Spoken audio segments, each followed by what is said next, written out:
Olá pessoal, então voltando aqui, né, para a gente dar continuidade às discussões envolvendo os compostos de coordenação, vamos tentar entender então um pouco melhor, tá, sobre por que esses metais conseguem receber essa ligação coordenada, né, vindo por esses ligantes.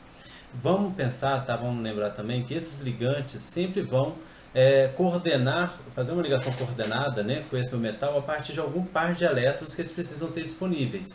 Por isso que o mais comum é esse ligante ser um íon negativo, né, um ânion, ou uma molécula neutra, mas que tenha pares de elétrons isolados, como a gente pode perceber na molécula da amônia, né? Vamos lembrar que a amônia ela tem um par de elétrons isolados, por isso que o nitrogênio consegue se coordenar a esse meu íon metálico.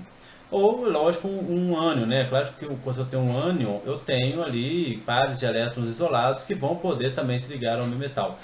É raro, mas pode acontecer de íons positivos também coordenar algum metal, tá? Mas essa situação é um pouco mais rara, a gente não vai nem citar ela aqui não, nenhum exemplo desse caso não.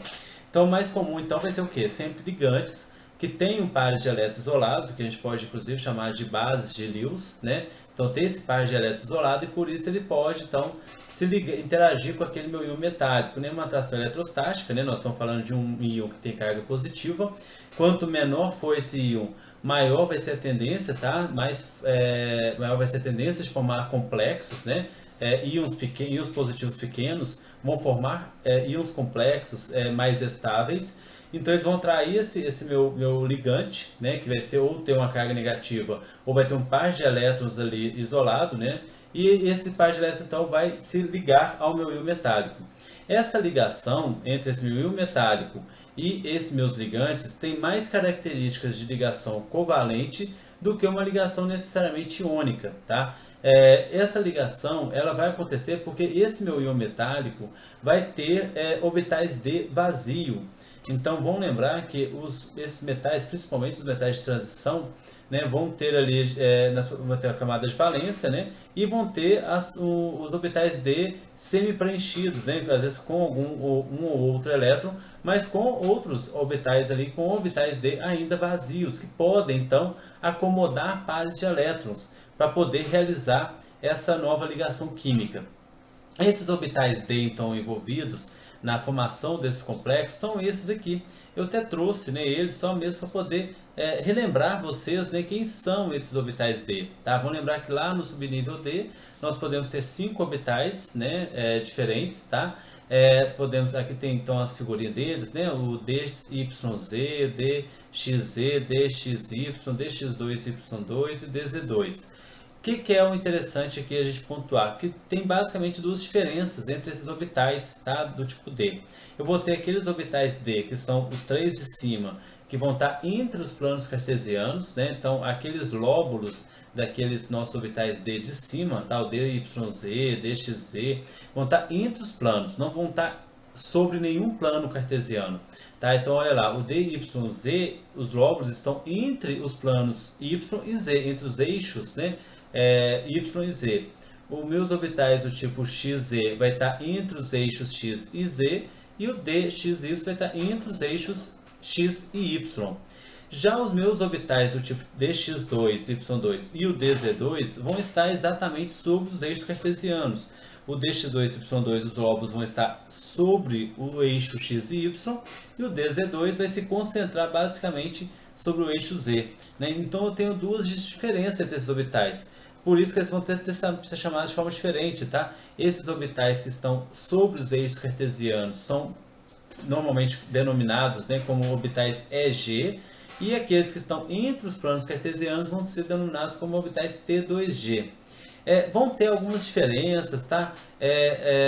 Algumas outras discussões que a gente pode fazer envolvendo os complexos, né, como os tipos, as teorias para poder explicar as ligações envolvendo ali o meu íon metálico com os meus ligantes, com a questão para poder justificar a estabilidade desse meu complexo formado a partir de um desdobramento que vai acontecer entre esses orbitais D, mas nós não vamos entrar nisso aqui, né, porque eu acho que é demais para o ensino médio, eu acho que não tem necessidade, mesmo sendo um curso técnico, eu acho que é demais, né, esse aprofundamento. Então, é mais para poder dizer que, olha, meu íon complexo vai ser formado a partir da interação desse meu metal com esses meus ligantes, envolvendo basicamente os orbitais D vazios dos meus metais, né? E aí vai possibilitar então que esses meus ligantes coloquem, né, elétrons ali, utilizem desses orbitais D para estabelecer ali uma ligação coordenada, tá, ok? Com meus metais. E aí esses meus metais, como eu disse então, aqui no caso, tá, quando a gente está analisando a interação dos meus ligantes com o meu metal, a gente está falando da valência secundária. Lembra lá do último aula que tinha valência primária e secundária? Valência primária é a carga do meu íon complexo, né? E a valência secundária é o número de ligações que o meu íon metálico faz com os ligantes, ou seja, quantos ligantes que eu tenho ao redor do meu íon metálico. Essa valência secundária, hoje ela é mais chamada, ela é mais denominada como número de coordenação, tá? Então, o número de coordenação daquele meu íon metálico é o número de ligantes que eu tenho interagindo com ele por ligações coordenadas. E essa ligação, essa número de coordenação, né, ou essas ligações coordenadas, elas são interações direcionais. O que isso significa? Que elas têm uma direção, né? E se ela tem uma direção no espaço, quer dizer que ela vai formar uma estrutura que pode ser relacionada a uma estrutura geométrica. Por isso, então, que eu vou ter uma geometria desse meu complexo, né? Essas ligações, né, a interação dos meus ligantes, ou a distribuição dos meus ligantes ao redor do meu íon metálico, não vai ser de forma aleatória, não vai ser de qualquer jeito, né? Por quê? Por que não é de qualquer jeito? Porque ela está acontecendo envolvendo os orbitais D. Lembra dos orbitais D que eu falei lá atrás? Lembra que a gente falou lá atrás, agora há pouco, e que eu falei que esses orbitais D ocupam regiões do espaço, né, dentro de um plano cartesiano, né, lógico, x, y, z ali, ele ocupa certas regiões. Se essas ligações vão acontecer envolvendo esses orbitais D, então é claro que os meus ligantes não vão ficar em qualquer região do espaço, eles vão ficar em regiões específicas do espaço, a partir tendo o meu metal como ponto de referência, tá? Então são ligações direcionais. Então dependendo então da quantidade de ligantes que eu tenho ao redor desse meu metal, eu vou ter geometrias espaciais específicas. A geometria mais comum, tá, para íons complexos ou até mesmo complexos neutros é a estrutura octaédrica, tá? Então, ou seja, o número de coordenação igual a 6 é o mais comum. A maioria dos íons complexos ou complexos, o meu metal vai representar um número de coordenação igual a 6. O que é o número de coordenação? É a minha valência secundária, tá? Então vai ser a valência secundária igual a 6, tá, ok? A valência primária é outro assunto, né? Então assim, não há essa regra não, tá? A valência primária enfim, não vamos entrar nisso aqui agora. Aqui então é um exemplo, né, de uma figura, o que é um octaedro, tá? Então é essa estrutura aí. Aqui tem um exemplo de um complexo, tá? Aqui eu tenho um íon metálico ali no meio, tá? Dessa estrutura. Poderia ser dois íons cloretos, esses verdes, e as minhas moléculas poderiam ser moléculas de amônia, né? Interagindo ali com o meu íon metálico. Então repare que aqui eu tenho dois íons cloreto, tá? Um dicloro, eu tenho 4 moléculas de amônia interagindo com o metal, né? Moléculas de amônia, na hora de dar nome, nós vamos chamá-las de amim. Tá? E na hora de dar nome, nós vamos discutir nomenclatura daqui a pouco, mas só para poder antecipar, a gente dá nome sempre em ordem alfabética, tá? Do nome do ligante. Então vai ser tetraamim, dicloro, e o nome do meu metal, né? Que poderia ser, por exemplo, cobalto, tá? O nome do meu metal e com sua carga, né? O estágio de oxidação entre parênteses, né? Logo após o nome do meu metal, tá? Mas então só para mostrar um exemplo, né, de um íon complexo com uma estrutura octaédrica. Quando alguns complexos, apesar de não ser tão comum,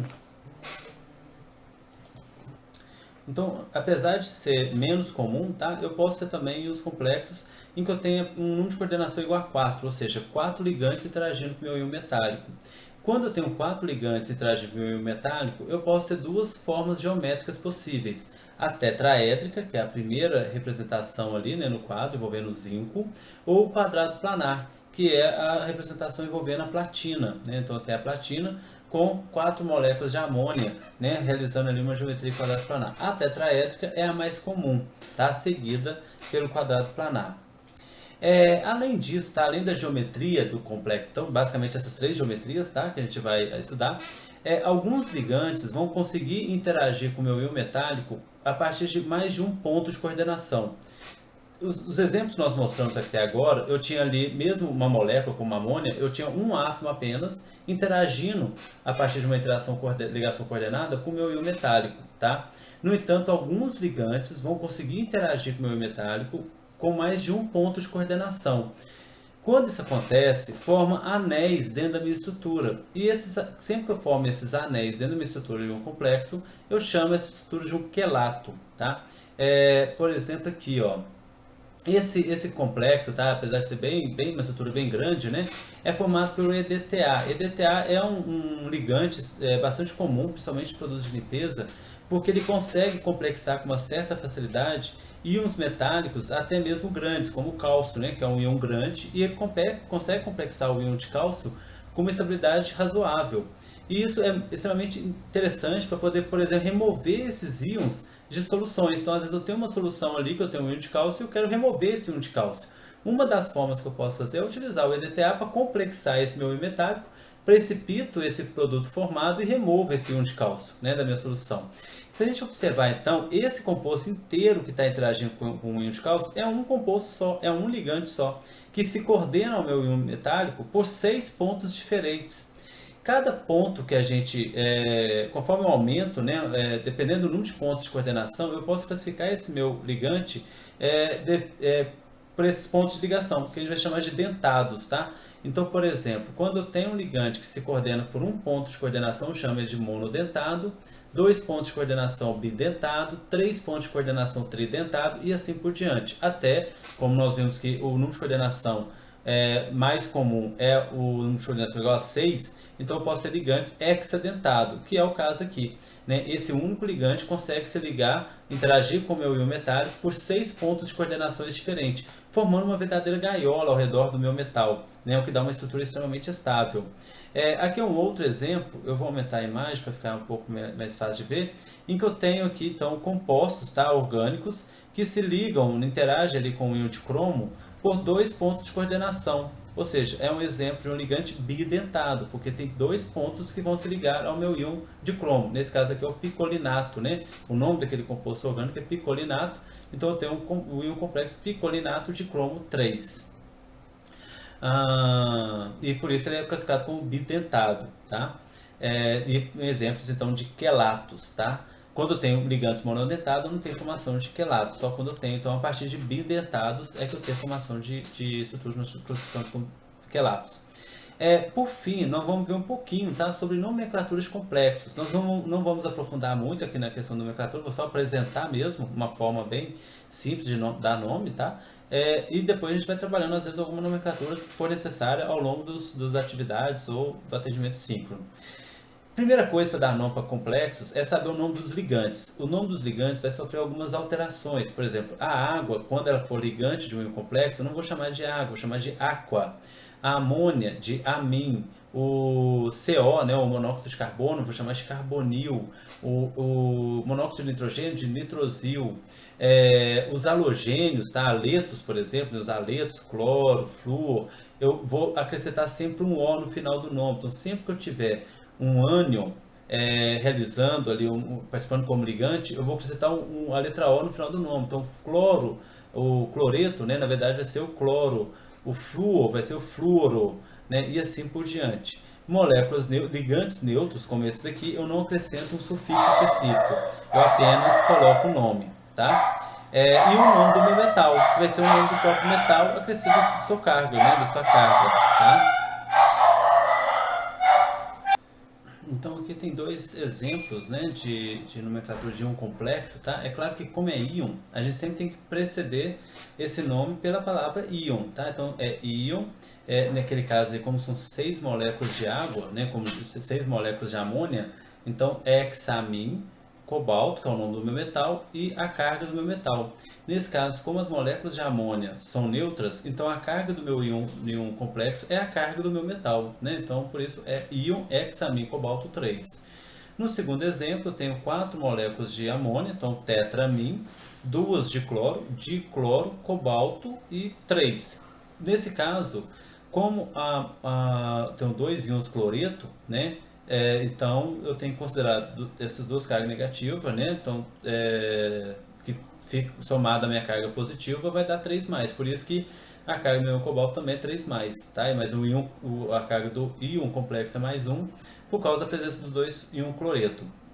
Repare que a ordem dos meus nomes, né, é em ordem alfabética do nome do ligante, tá? E não da ordem que eles aparecem na fórmula. A ordem na fórmula é em ordem alfabética também do primeiro elemento do ligante, da primeira letra do ligante. Então, na fórmula, o cloro vem antes da amônia, porque o cloro é com C e a amônia é com N. Então, vem primeiro o cloro, depois a amônia, tá? E sem falar também que sempre vai vir também os ligantes negativos, depois o ligante neutro, para depois vir ligante positivo, caso tenha um ligante positivo no meu íon complexo. Como eu disse, é mais raro, tá? Mas caso tenha ali mais de um ligante negativo ou mais de um ligante neutro, a ordem também é em ordem alfabética. Na hora de dar nome para o íon complexo, vai ser sempre em ordem alfabética dos ligantes, independente da ordem que eles apareçam na fórmula molecular, tá? Na fórmula mínima, né, do meu composto, do meu íon complexo. Então, nesse caso, íon tetramin de cloro cobalto 3. Quando nós temos íons complexos negativo, é necessário acrescentar um sufixo ato no nome após o nome do meu metal. O resto do nome eu dou nome comum, igual fosse um íon complexo positivo, tá? Só que agora eu acrescento o ato lá no final do nome do meu metal, para deixar claro que esse meu íon complexo tem carga negativa. Então, por esse caso, né, dos exemplos aqui, eu tenho 4 íons ciano, 4 íons cianeto, então eu tenho tetraciano niquelato 2, tá? Aqui, só para chamar a atenção, então o ato, né, no final do nome do níquel, né, niquelato, tá? O segundo exemplo, né, 6 íon cianeto, então hexaciano ferrato 3, né? Porque o estágio de oxidação do meu íon ferro é 3, tá? Esse 3 aqui é porque o íon de ferro é 3 mais, e não por causa da carga do meu íon complexo. Vamos lembrar que como eu tenho 6 cianeto, tá? Cada cianeto tem uma carga negativa, então eu tenho 6 cargas negativas no cianeto, com 3 cargas positivas sobre o ferro, o resultado são 3 cargas negativas, né, resultantes. Por isso que o meu íon complexo tem 3 cargas negativas. Aqui mais alguns exemplos, tá? Só para mostrar que agora não só o nome do íon complexo, né, mas do meu composto de coordenação inteiro. Então repare que eu sempre vou colocar primeiro o nome do nosso ânion, né? Então nesse caso aqui o meu íon complexo está interagindo com o íon nitrato. Então nitrato aí vem o nome do nosso íon complexo, né? Que é toda aquela parte entre colchete. Então nitrato de pentamin, como eu falei, tá, pessoal, em ordem alfabética, né? O amin vem primeiro, depois vem o nitro, né? Então pentamin, nitro, cobalto 3. E aqui um exemplo de um complexo neutro, tá? Então a valência primária desse meu complexo é 0, tá? Ele não tem ligação iônica com outros compostos, apenas as ligações do próprio complexo, tá?